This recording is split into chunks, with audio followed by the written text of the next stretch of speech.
विश्ववंदनीय विश्वशांतीदूत प्रज्ञाशील समाधीचे उद्गाता महान करुणावान करुणेचा सागर तथागत सम्यक संबुद्ध तथागतांचा पावन पवित्र सद्धम्म त्या सद्धम्माचा सातत्याने प्रचार आणि प्रसार करणारा सदापूजनीय भिक्खू संघ बुद्ध धम्म आणि संघ या महान तीन रत्नाची आम्हा सर्वांना माहिती करून देणारे आम्हा सर्वांचा आधारस्तंभ भारतीय घटनेचे शिल्पकार बोधिसत्व गुणवेतन डॉक्टर बाबासाहेब आंबेडकर यांच्या धम्मक्रांतीमध्ये संपूर्ण जीवन समर्पित करतो।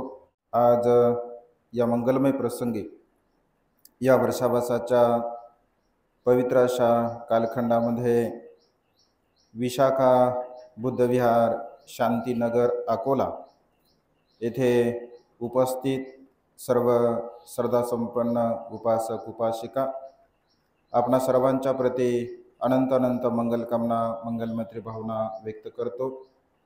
त्याचप्रमाणे सातत्याने आपल्या प्युरिटी ऑफ माइंड या यूट्यूब चॅनलच्या द्वारा धम्मदेशना श्रवण करून आपल्या जीवनामध्ये अनंत आणि असीम पुण्य संपादन करणारे सर्वच श्रद्धासंपन्न उपासक उपासिका आपणा सर्वांच्या प्रती अनंत अनंत मंगलकामना मंगलमैत्री भावना व्यक्त करतो व तुम्हा सर्वांच्या हितासाठी सुखासाठी आणि कल्याणासाठी तथागतांच्या श्रेष्ठ धम्मदेशनेला प्रारंभ करतो। आपण सर्वांनी शांतचित्ताने एकाग्रचित्ताने तथागतांच्या धम्मदेशनेला श्रवण करावे ग्रहण करा।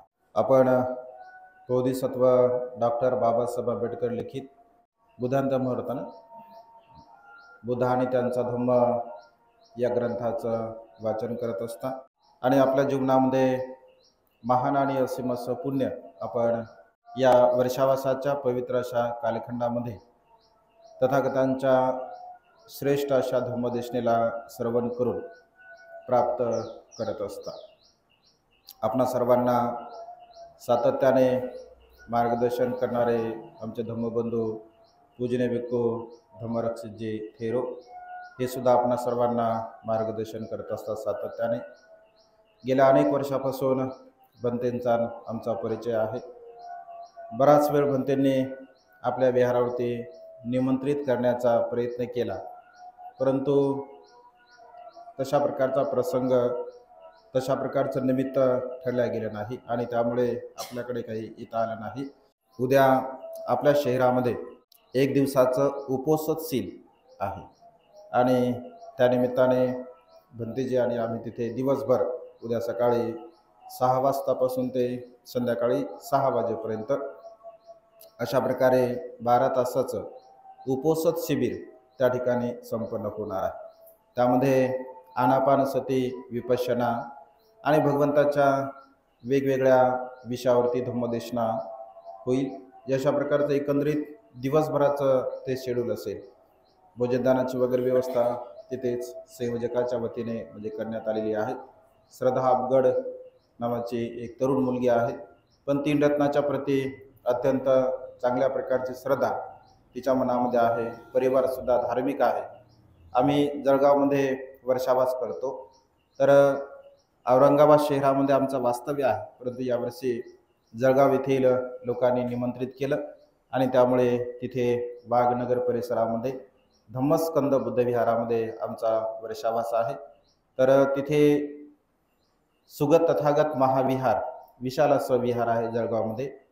वर्षावासाच्या संपूर्ण कालावधीमध्ये दर संडेला तिथे उपोषणशील असते म्हणजे शिबिर असते। दर संडेला 50, 60, 70, 80, 100 अशा प्रकारचे लोक असतात। म्हणजे दर संडेचा तो एक प्रोग्राम आमचा ठरलेला असतो।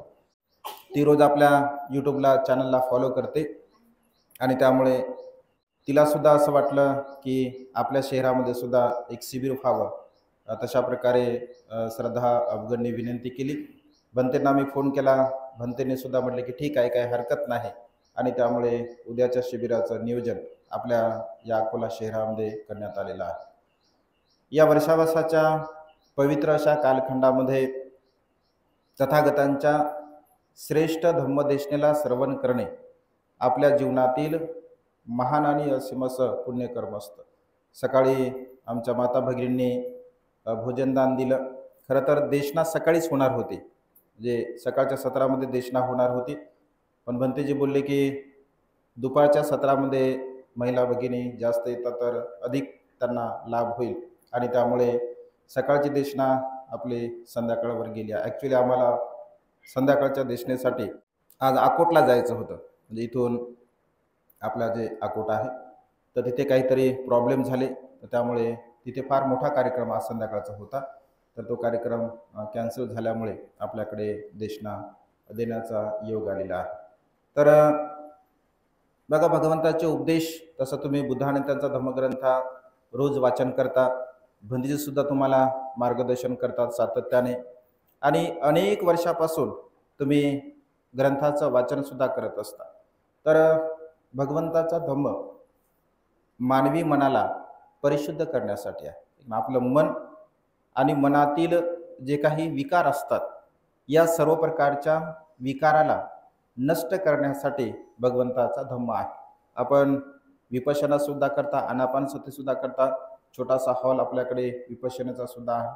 तर ह्या सर्व प्रकारच्या गोष्टी, सर्व प्रकारचे सिद्धांत आपल्या मानवी मनाला परिशुद्ध करण्यासाठी सहाय्यक ठरत असतात, आणि त्यामुळे तथागतांच्या श्रेष्ठ धम्माला अनुसरण करत असताना 3 महत्त्वपूर्ण गोष्टी आपण धारण केल्या पाहिजे.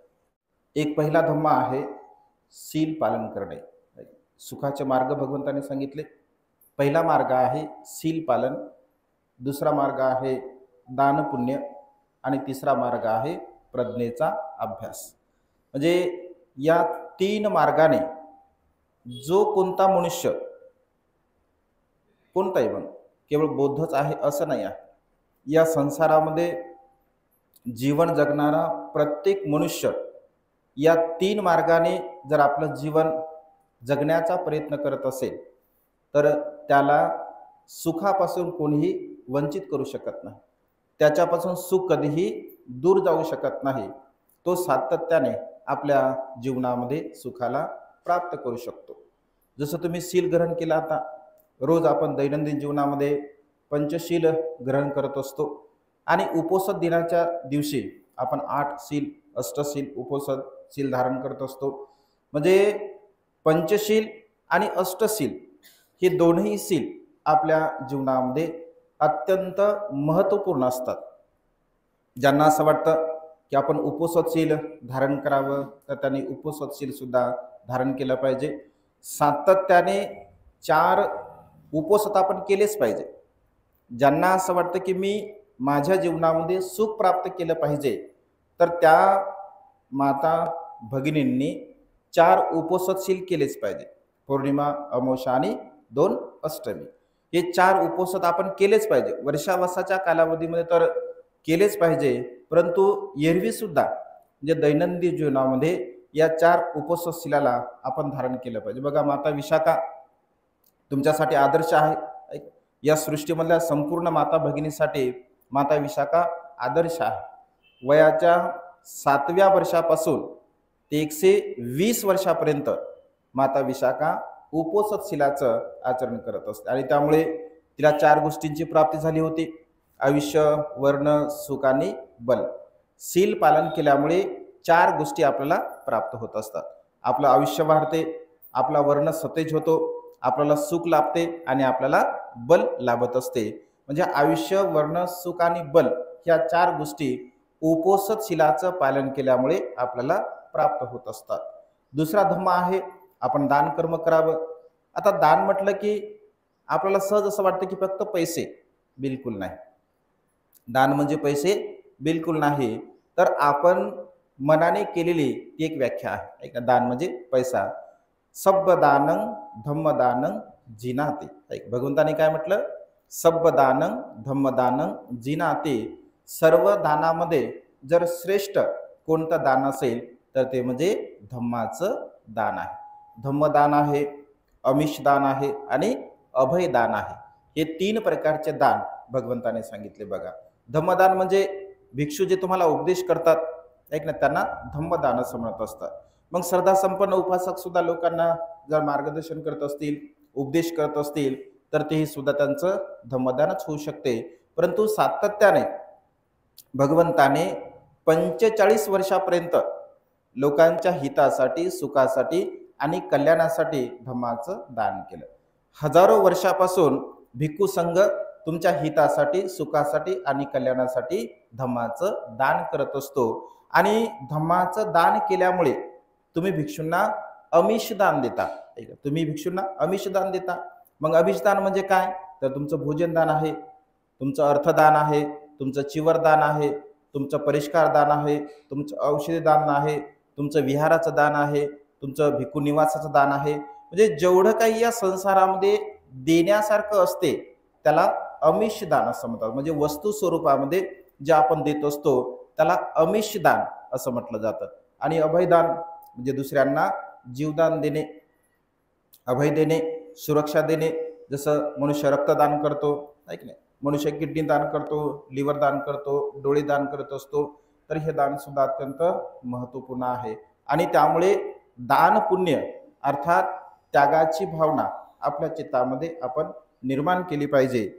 आणि तिसरी गोष्ट प्रज्ञेचा अभ्यास, म्हणजे मनाला परिशुद्ध करण्यासाठी आपल्या जीवनामध्ये आपण आनापानसतीची भावना केली पाहिजे, विपश्यनेची भावना केली पाहिजे, समाधीची भावना केली पाहिजे.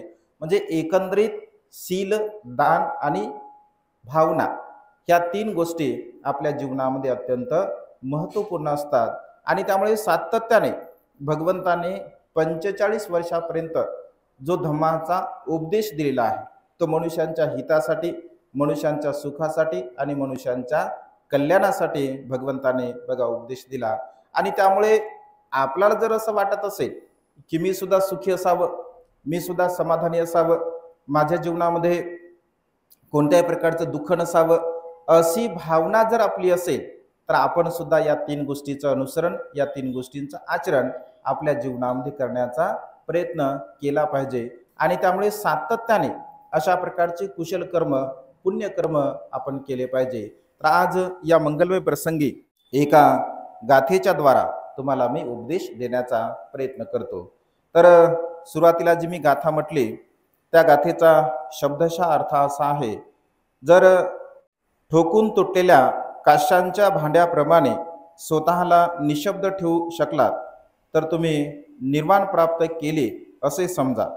तुमच्यासाठी आता कलह उरलेला नाही. म्हणजे ज्याप्रमाणे काशाचं भांडं, ऐक नाही, काशाचं भांडं असते, काशाचं भांडं जर तुटलं जरी असेल तरी त्याचा विशेष असा आवाज होत नाही, कारण त्याच्यामध्ये तशा प्रकारचे गुण असतात. अगदी तशाच प्रकारे जोपर्यंत आपल्यामध्ये असणारा कलह, आपल्यामध्ये असणारा वाद विवाद, भांडण, तंटे हे जोपर्यंत मिटत नाहीत तोपर्यंत आपण निर्वाणगामी अवस्थेला कधीही प्राप्त होऊ शकत नाही. अशा प्रकारे या गाथेचा आशय भगवंताने सांगितला आहे. भगवंत असे म्हणतात की या संसारामध्ये जो कलह आहे, जो कलह आहे, वाद विवाद, भांडण, तंटे, तर हा कलह मानवी मनाचा शत्रू आहे. आणि सिद्धार्थ गौतमाने परिवर्जा का घेतली? का घेतली? बुद्धांत धम्मग्रंथामध्ये आपण वाचतो ना, कशामुळे परिवर्जा घेतली? संघर्षामुळे, आहे की नाही? म्हणजे शाक्य आणि कोलीय यांच्यामध्ये जे पाण्यावरून एक वाद होतो, तर बघा बुद्धत्वा म्हणजे बोधिसत्वाला बुद्धत्वाकडे घेऊन जाण्यासाठी हा कलह कारणीभूत ठरलेला आहे. जर शाक्य आणि कोलियांमध्ये जर वाद नसता, विवाद नसता, भांडण नसते, तंटे नसते, तर त्या क्षणी बोधिसत्वाने ग्रहत्याग केला नसता. होऊ शकते तसं तसं बोधिसत्व बुद्धत्वासाठी ग्रहत्याग करतच असतात. हे पात्र निमित्त आहे, एक ते निमित्त ठरलं. ते जर निमित्त नसतं तर दुसरं काहीतरी निमित्त ठरलं असतं. कारण बोधिसत्व या संसारामध्ये ग्रहत्याग करतच असतो, कारण त्यांना बुद्ध बनायचं असते, घर त्यांना सोडायचं असते, घराचा त्याग करायचा असतो. परंतु तरी सुद्धा रोहिणी नदीच्या कारणावरून शाक्य आणि कोलीय बघा यांच्यामध्ये वाद झाला, म्हणजे कलह झाला.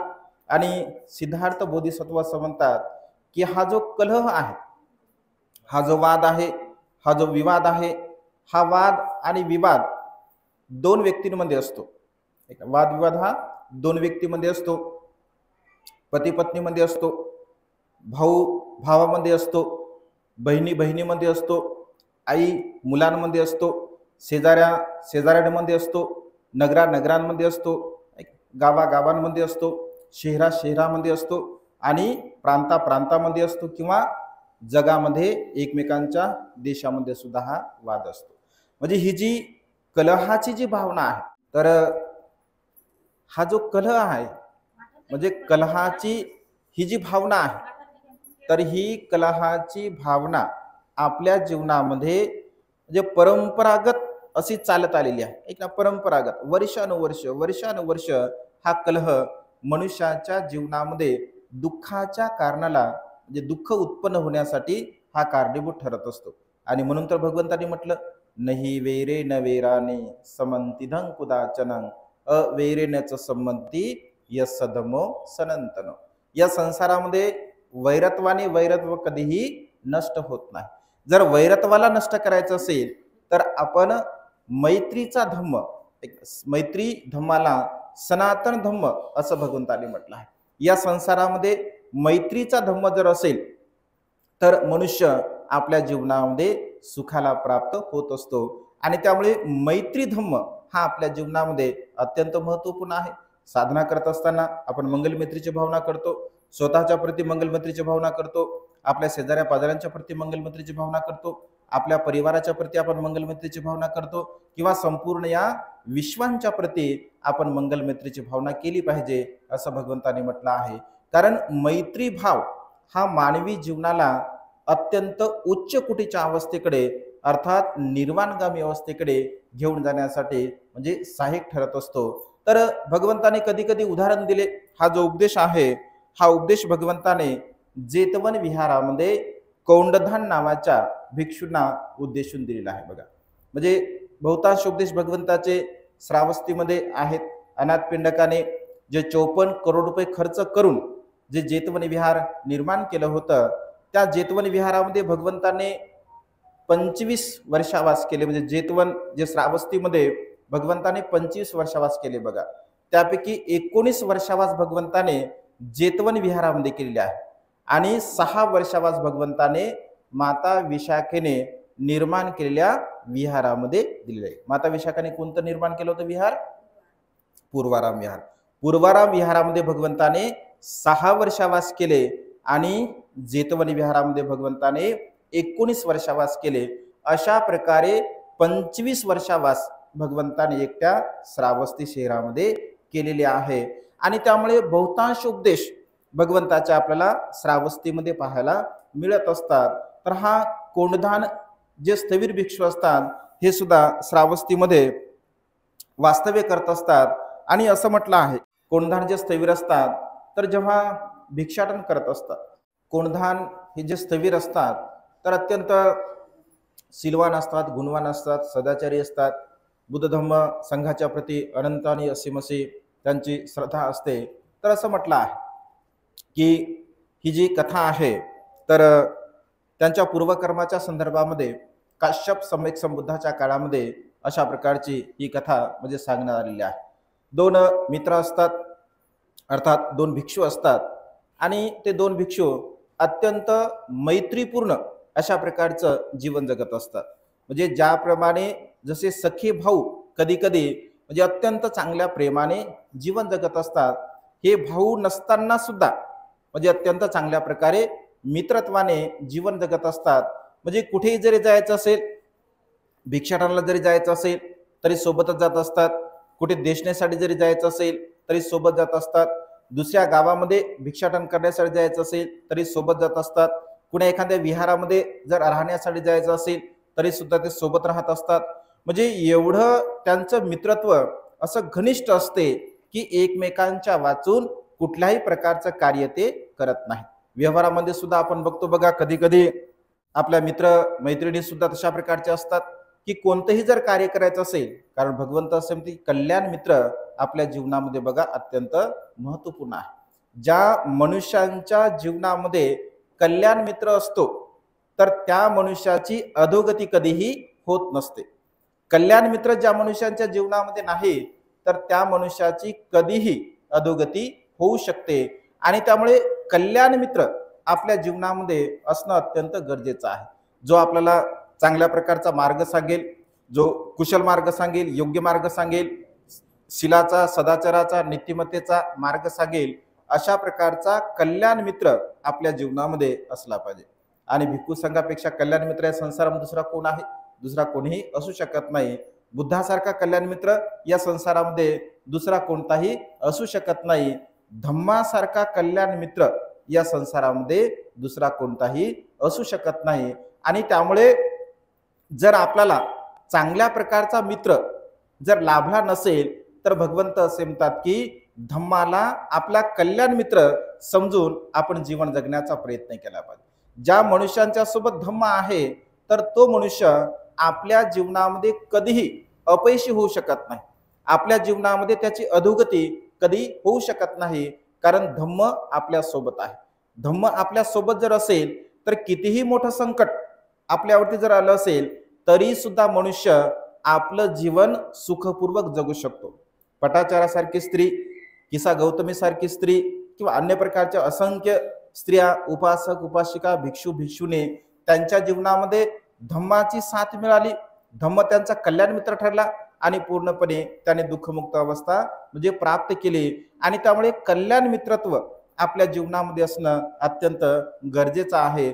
आणि जेव्हा हे भिक्षू एकमेकांचे अत्यंत मित्र असतात तर कधी कधी असं होते बघा, दोन व्यक्ती, मग स्त्री असो अथवा पुरुष असो, जर खूप चांगल्या प्रकारचं ते जीवन जगत असतील, मग दोन स्त्रिया चांगल्या असतील, दोन उपासक चांगले असतील, दोन भिक्षू चांगले असतील, दोन भिकुणी चांगल्या असतील, म्हणजे दोन लोक जेव्हा चांगल्या प्रकारचं जीवन जगत असतात म्हणजे त्यांचं जे मित्रत्व असते, मित्रत्व कधी कधी बघा दुसऱ्यांना चांगलं दिसत नाही. दोन लोक जर खूप चांगले असतील, शीलवान असतील, गुणवान असतील, सदाचारी असतील तर सर्वच लोकांना ते चांगलं वाटते का? म्हणजे लोक समजा दोन मित्र असतील, मैत्रिणी असतील तर सर्वच लोकांना ते चांगलं वाटत नाही. मग कधी कधी लोकांना असं वाटते कसे काय हे सोबत राहतात, कसे काय सोबत राहतात ते.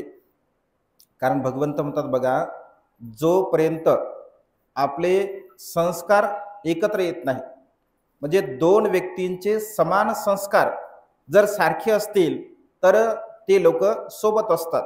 जसं एक वेळचा प्रसंग बघा, सारीपुत म्हणजे वातावरणामध्ये थोडे ढगाळ वातावरण असते, धुकं असते, धुकं, आणि त्या धुक्यामध्ये भगवंत बसलेले असतात आणि आजूबाजूला भिक्खू संघ असतो. तर सारीपुत्त भंते चंक्रमण करत असतात आणि सारीपुत्त भंते चंक्रमण करत असताना सारीपुत्त भंतेंच्या सोबत काही भिक्षू असतात. तर तेव्हा भगवंत म्हणतात की भिक्षूंनो, बघत आहात तुम्ही सारीपुत्त भंते प्रज्ञावान आहेत. भिक्षूंनो, सारीपुत्तांच्या सोबत जेवढे भिक्षू आहेत तेवढे भिक्षू हे प्रज्ञेमध्ये अग्र आहे. प्रज्ञा त्यांना, प्रज्ञेची प्राप्ती त्यांना आहे, ते हुशार आहेत, बुद्धिमान आहेत, ज्ञानी आहेत. भिक्षूंनो, बघत आहात तुम्ही उपालीकडे, उपाली हे विनयामध्ये अग्र आहेत. उपाली सोबत जेवढे काही भिक्षू आहेत तर ते सर्वच्या सर्व भिक्षू विनयाला प्रिय मानणारे आहेत. तुम्ही बघत आहात आनंद भंतेंना, आनंद बहुश्रुत आहेत. आनंदासारखेच अन्य भिक्षू सुद्धा बहुश्रुत आहेत. त्यानंतर तुम्ही बघत आहात अनिरुद्ध भंतेंना, ते दिव्य चक्षुमध्ये अग्र आहेत, तर ते अन्य भिक्षू सुद्धा दिव्य चक्षुमध्ये अग्र आहेत. म्हणजे अशा प्रकारे वेगवेगळ्या भिक्षूंचे नाव घेऊन भगवंत असे म्हणतात. मग बाजूला देवदत्त सुद्धा असतात. भगवंत म्हणतात भिक्षूंनो, बघा देवदत्तांना, देवदत्त पापी आहे, दुराचारी आहे, वाईट कर्म करणार आहे, त्याच्या सोबत असणारे भिक्षू सुद्धा तशाच प्रकारचे आहे. म्हणजे मनुष्याचे जे गुण मिळतात, सारखे गुण आपण म्हणतो व्यवहारामध्ये, सारख्याला वारक मिळालं, ऐक असं म्हणतो, सारख्याला वारक मिळालं म्हणून ते तशा प्रकारचे असतात. म्हणजे चांगले गुण, ज्या ज्या गुणाचे मनुष्य असतात तर त्या त्या गुणाचे मनुष्य एकत्र येत असतात. वाईट व्यक्ती, वाईट अकुशल कर्म करणार असेल, पाप कर्म करणार असेल तर त्याच्या संगतीमध्ये तशा प्रकारचे लोक राहत असतात. चांगला व्यक्ती असेल तर चांगल्या प्रकारचे लोक त्यांच्या संगतीमध्ये राहत असतात. कधी कधी बघा एखादा व्यक्ती म्हणजे वाईट आहे आणि चांगल्या लोकांसोबत जर तो दिसला तर सहज लोक असं म्हणतात, अरे आज कस काय यांच्यासोबत कस काय, म्हणजे आज कस काय संगत जुळाली असं म्हणतात. आणि कधी कधी चांगला व्यक्ती जर वाईट लोकांकडे गेला तर लोक काय म्हणतात, अरे हा तर चांगला होता, हा बिघडला का काय, म्हणजे यालाही सुद्धा संगत लागली का काय, असं आपण म्हणत असतो. म्हणजे संगतीचे जे परिणाम असतात ते संगतीचे परिणाम अशा प्रकारचे निर्माण होत असतात. आणि मनुष्यांना ही गोष्ट सहन होत नाही, कारण मनुष्यांचा स्वभाव बघा अत्यंत विचित्र आहे असं भगवंतांनी म्हटलं आहे. म्हणजे दोन व्यक्ती जर सुखपूर्वक जीवन जगत असतील, दोन व्यक्ती जर चांगल्या प्रकारचं जीवन जगत असतील, त्यांच्यामध्ये जर मित्रत्व असेल तर ते मित्रत्व मनुष्यांना आवडत नसते. आणि मनुष्य असा विचार करतात की अरे हे तर फारच चांगले राहतात, हे तर फारच सुखपूर्वक जीवन जगतात, हे तर अत्यंत मैत्रीयुक्त जीवन जगतात. मग अत्यंत द्वेषी व्यक्ती कधी कधी असाही विचार करतो की यांची मात्र जोडी आपण फुलली पाहिजे. मग काहीतरी कारणास्तव मग दोन भगिनी असतील, दोन बंधू असतील किंवा कोणी असेल तर अशा प्रकारचे विचार करतात.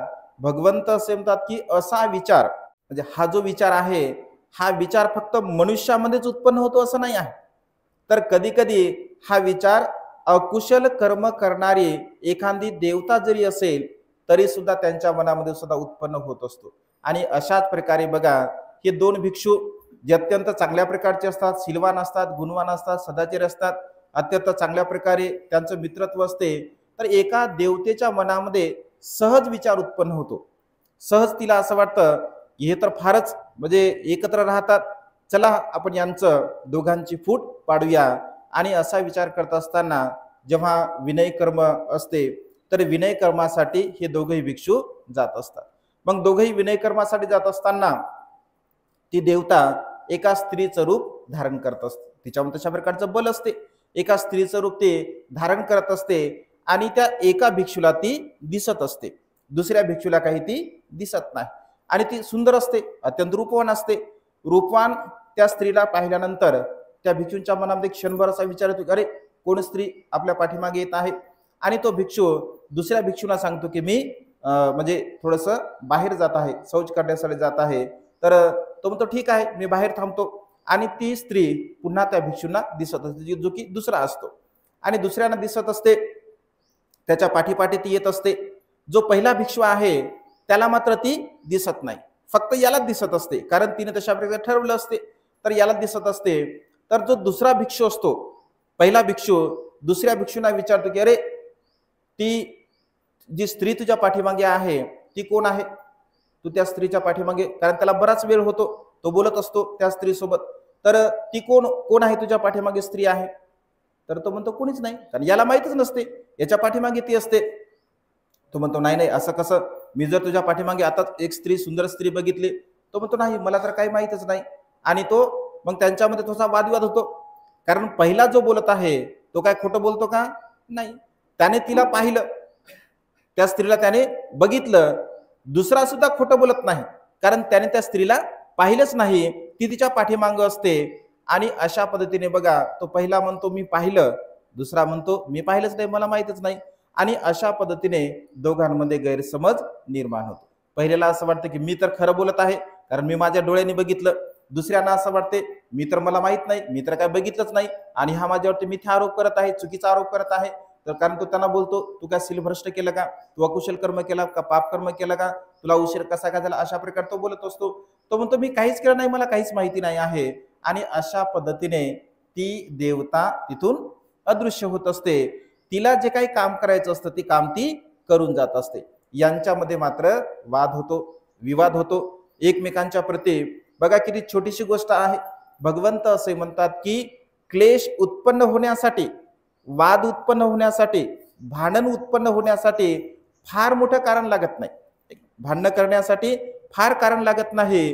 म्हणजे सहज अगदी छोटस जरी कारण असेल तरी सुद्धा मनुष्यामध्ये बघा वाद होतो, भांडण होतो, तंटा होतो. आपले कधी कधी असं होते माझं नावच नाही घेतलं, कधी कधी होतं असं कार्यक्रमामध्ये की माझं नावच नाही घेतलं, जाऊ दे मी तर एवढं करते, माझं नाव नाही घेतलं, आपला राग येऊन जातो. कधी कधी असंही होते तिच्या अगोदर माझं नाव काऊन नाही घेतलं, तिच्या नंतर माझं नाव काऊन घेतलं, असंही कधी कधी होते. कधी कधी असं होते मी तर एवढा मोठा चांगला आहे, मला बसायला काय खुर्चीत दिली नाही, असंही होते कधी कधी, म्हणजे मान सन्मान, मीपणा, अहमपणा, गर्व, ईर्ष्या अशा प्रकारची भावना आपल्या चित्तामध्ये असते. मग ते छोटे छोटे कारण असतात आणि मनुष्य त्या छोट्या छोट्या कारणाला आपल्या मनामध्ये धारण करत असतो आणि त्या कारणाचं जे बीजारोपण आहे ते मात्र विशाल स्वरूपामध्ये, मोठ्या स्वरूपामध्ये निर्माण होत असते आणि यांच्यामध्ये हा कलह वाढतो. आणि ते कर्म, विनय कर्म करण्यासाठी जेव्हा जातात तर बसताना ते दोघ जण सोबतच बसायचे, परंतु आता मात्र एक या कोपऱ्याला बसतो आणि दुसरा दुसऱ्या कोपऱ्याला बसतो. भिक्षूंना विचित्र वाटते, कारण हे खूप मित्र असतात चांगले. भिक्षूंना असं वाटतं, अरे असं कसं काय झालं, हे तर एवढे चांगले मित्र आहेत, यांच्यामध्ये असं कसं काय झालं. तर मग भिक्षू विचारतात की नेमकं काय झालं.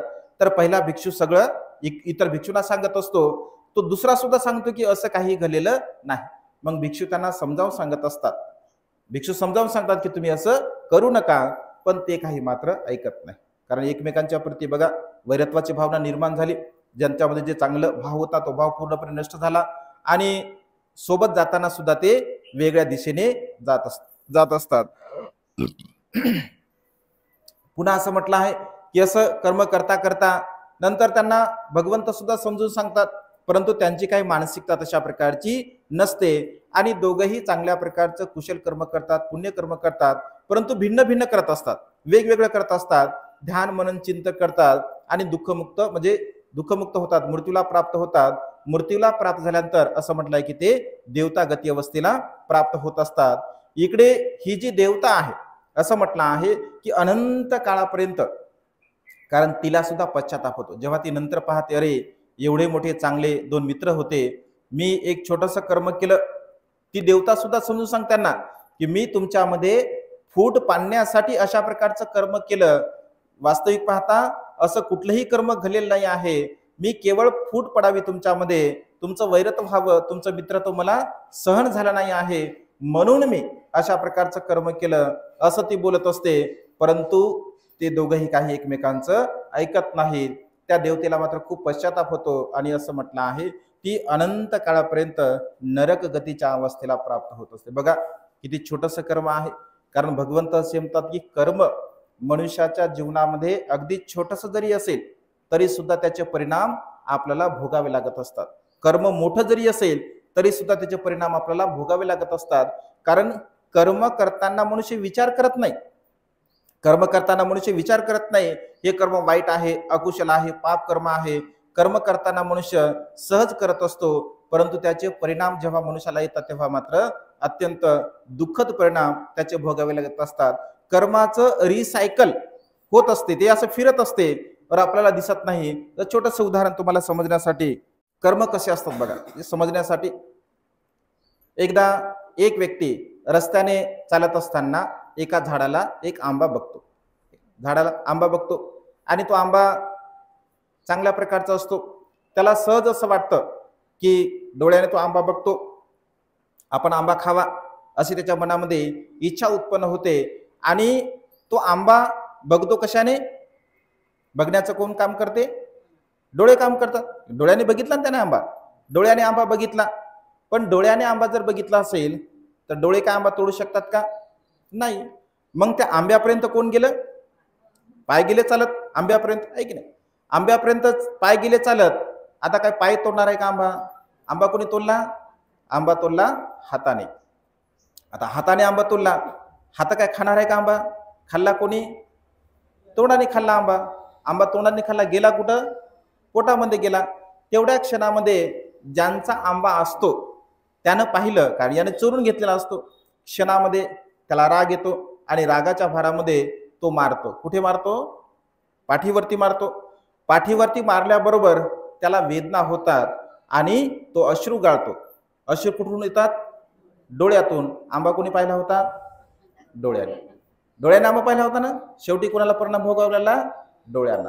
कर्माचं रिसायकल अगदी असंच असते, म्हणजे जो कर्म करेल त्याला त्याचे परिणाम भोगावे लागत असतात.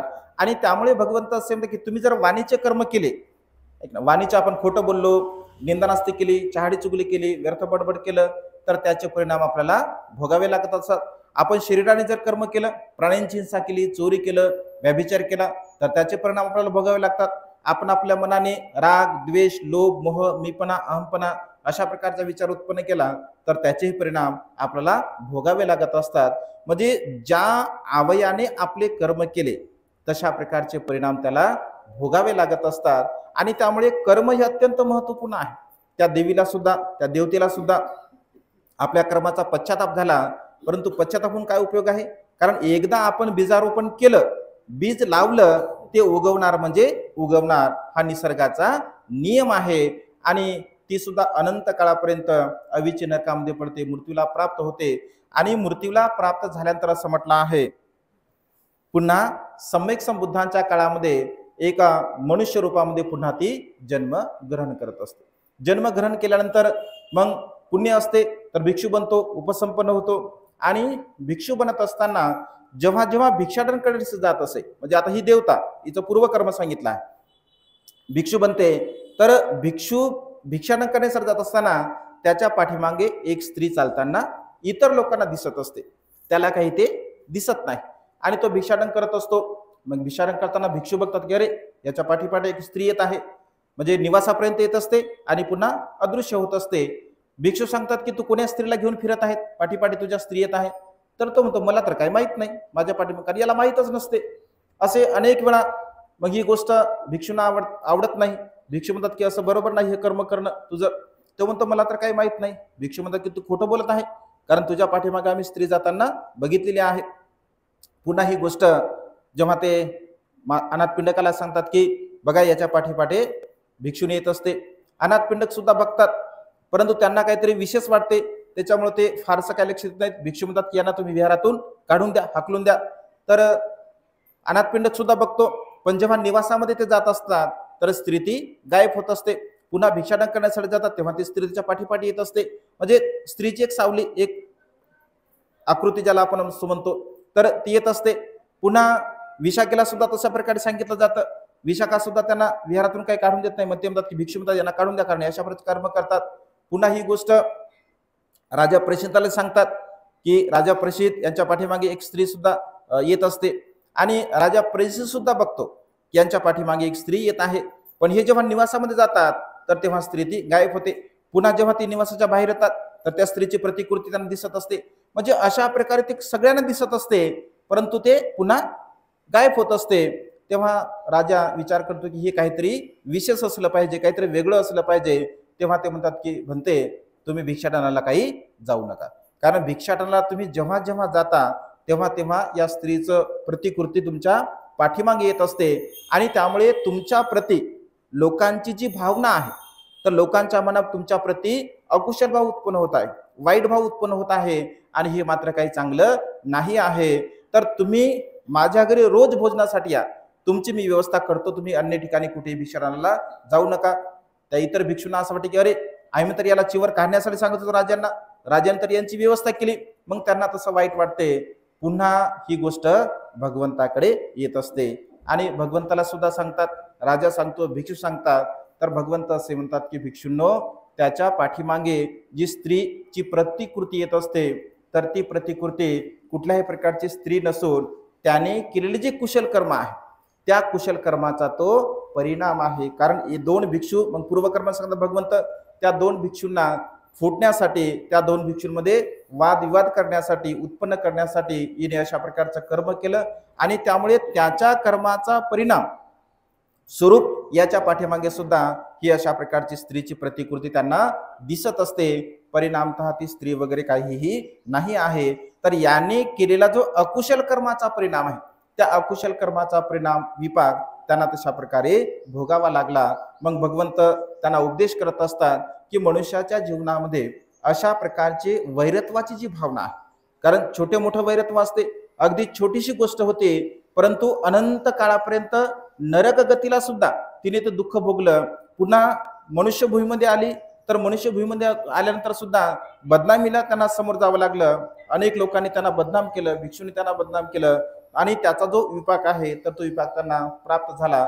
म्हणजे भगवंत असे म्हणतात की अगदी छोटंसं कर्म जरी असेल आपल्या जीवनामध्ये, अगदी छोटंसं कर्म असेल, साधं कर्म असेल, आपण नकळत जरी केलं असेल, कधी कधी आपल्याला असं वाटतं जाऊ द्या काय होतं, असं केलं तर काय होते, आहे की नाही. कधी कधी असं आपण म्हणतो खोटं बोललं तर काय होते, निंदा नसती केली तर काय होते, एवढ्यानं काय होते असं मनुष्य म्हणतो. आणि बघा मनुष्य कर्म करत असतो. भगवंत असे म्हणतात कर्म करताना मनुष्याला अगदी मधासारखे गोड वाटत असतात, पण जेव्हा त्याचे फळ येतात तेव्हा मात्र मनुष्य रडक्या तोंडाने रडक्या मनाने त्या कर्माचा परिणाम त्या कर्माचा विपाक भोगत असतो. आणि त्यामुळे स्वतः आपण चिंतन मनन केलं पाहिजे की माझ्याकडून कधीही कोणत्याही प्रकारचं अकुशल कर्म नाही झालं पाहिजे, वाईट कर्म नाही झालं पाहिजे.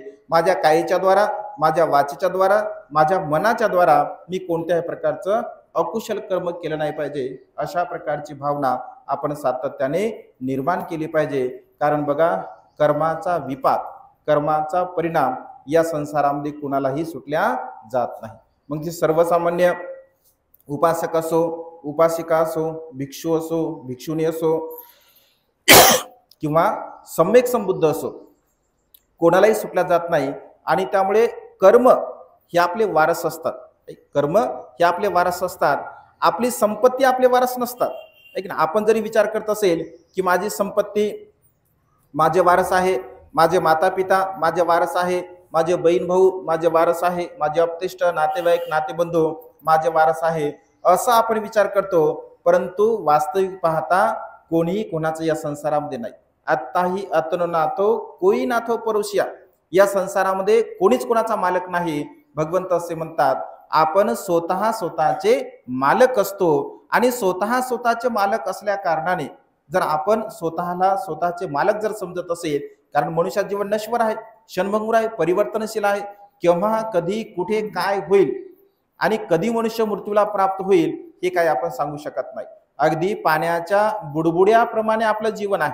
ऐक ना, पाण्याचे बुडबुडे निर्माण होतात आणि नष्ट होतात, निर्माण होतात आणि नष्ट होतात. अगदी बघा आपलं जीवन सुद्धा मनुष्याचं तसंच आहे. भगवंत असे म्हणतात की क्षणाचा आपला भरोसा नाही, कधी केव्हा कुठे आपण मृत्यूला प्राप्त होईल हे सांगू शकत नाही. आणि त्यामुळे मिळालेलं जेवढं काही आपलं आयुष्य आहे, आपल्याला जे काही मिळालेलं आयुष्य आहे, तर त्या मिळालेल्या आयुष्यामध्ये आपण खूप चांगल्या प्रकारचे कर्म करण्याचा प्रयत्न केला पाहिजे. कोण काय करतो, कशा प्रकारचं जीवन जगतो याच्याकडे कुठल्याही प्रकारचा विचार चिंतन म्हणून आपण करू नये. भगवंत असे म्हणतात मी काय करतो, मी कशा प्रकारचं जीवन जगतो, माझ्या जीवनामध्ये मी कशा प्रकारचं कुशल कर्म करू, पुण्य कर्म करू, चांगलं कर्म करू, दान कर्म करू, शीलाचं पालन करू, अशा प्रकारची भावना आपण आपल्या मनामध्ये सातत्याने निर्माण केली पाहिजे. कारण भगवंत असं की मनुष्याचा जन्म मिळणं अत्यंत दुर्लभ गोष्ट आहे. मनुष्याचा जन्म मिळणे अत्यंत दुर्लभ अशी गोष्ट आहे. मनुष्याचा जन्म मिळाल्यानंतर धम्माची देशना श्रवण करणे हे सुद्धा अत्यंत दुर्लभ गोष्ट आहे. धम्माची देशना श्रवण केल्यानंतर त्याचं अनुसरण करणे, आचरण करणे हे सुद्धा दुर्लभ गोष्ट आहे. आणि या संसारामध्ये बुद्धांचं उत्पन्न होणे दुर्लभ अशी गोष्ट आहे. आणि त्यामुळे धम्म श्रवण करणे काही एवढी सोपी गोष्ट आहे का?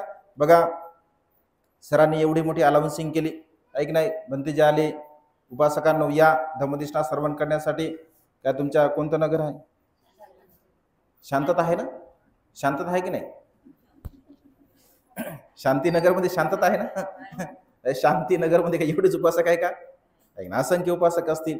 धम्म श्रवण करणे किंवा धम्म श्रवण करण्याची मानसिकता चांगली असणे ही फार मोठी गोष्ट आहे. मनुष्याला कळतच नाही, मनुष्याला समजतच नाही. आपलं जीवन जे आहे, मनुष्याला असं वाटतं खाणे पिणे मौजमजा करणे बस एवढंच आपलं जीवन आहे. आणि खाणे पिणे मौजमजा करणे यामध्येच मनुष्य समाधान मानतो. त्यांना असं वाटतं की बस एवढं झालं का आपलं सर्व काही संपलं. परंतु बघा हे दुःखाचं कारण आहे. कारण मनुष्याच्या जीवनामध्ये हे कधी केव्हा काय होईल हे आपण सांगू शकत नाही. आणि त्यामुळे आपलं जीवन थोकं थोकं पुण्य करोती असं भगवंताने म्हटलं. आपण म्हणतो ना थेंबा थेंबाने तळ साचत असते. अगदी पुण्यकर्म सुद्धा आपण थोडे थोडे थोडे थोडे आपल्या जीवनामध्ये केले पाहिजे. कारण पुण्याचा संचय हा सुखकारक असतो. पुण्याचा संचय हा सुखकारक असतो. आणि त्यामुळे सातत्याने आपण कुशल कर्म करावे, पुण्यकर्म करावे. या वर्षावासाच्या पवित्र कालखंडामध्ये रोज आणि रोज आपण धम्म श्रवण केला पाहिजे. रोज आपण पंचशील ग्रहण केलं पाहिजे. बुद्धवंदना, धम्मवंदना, संघवंदना आपण घेतली पाहिजे. आणि रोज आपण धम्म श्रवण केला पाहिजे. कारण या वर्षावसाच्या पवित्र अशा कालखंडामध्ये जेवढे तुम्ही कुशल कर्म करसाल, पुण्यकर्म करसाल, चांगले कर्म करसाल, त्या चांगल्या कर्माचा, पुण्यकर्माचा परिणाम आपलं वर्तमानकालीन जीवन सुखपूर्वक जगण्यासाठी आपल्याला सहाय्यक ठरत असते आणि मृत्यूच्या पश्चात सुद्धा हे कुशल कर्म, हे पुण्यकर्म आपल्याला सुगतीला प्राप्त होण्यासाठी सहाय्यक ठरत असते. आणि त्यामुळे आज या मंगलमय प्रसंगी आपल्या शांतीनगरमध्ये पूजनीय भंते आमचे धम्मबंधू धम्मरक्षितजी यांच्या विनंतीला मान देऊन आपणा सर्वांच्या हितासाठी, सुखासाठी आणि कल्याणासाठी या ठिकाणी धम्मदेशना देण्याचा प्रयत्न केला. आपण सर्वांनी शांत चित्ताने ही धम्मदेशना श्रवण केली. नक्कीच आपणा सर्वांच्या हितासाठी, सुखासाठी आणि कल्याणासाठी ही धम्मदेशना सहाय्यक ठरो. आपणा सर्वांना आयुष्यभर सुख आणि बल प्राप्त हो. तुम्हा सर्वांच्या इच्छा आणि आकांक्षा ढगातून मुक्त झालेला शीतल चंद्रमाप्रमाणे पूर्णत्वात जाऊ अशा प्रकारची मंगलमय आणि उदात्त कामना या ठिकाणी व्यक्त करून ही धम्मदेशना संपन्न करतो. सर्वांचं मंगल हो, सर्वांचं कल्याण हो, सर्वांना दीर्घायुष्य लाभो.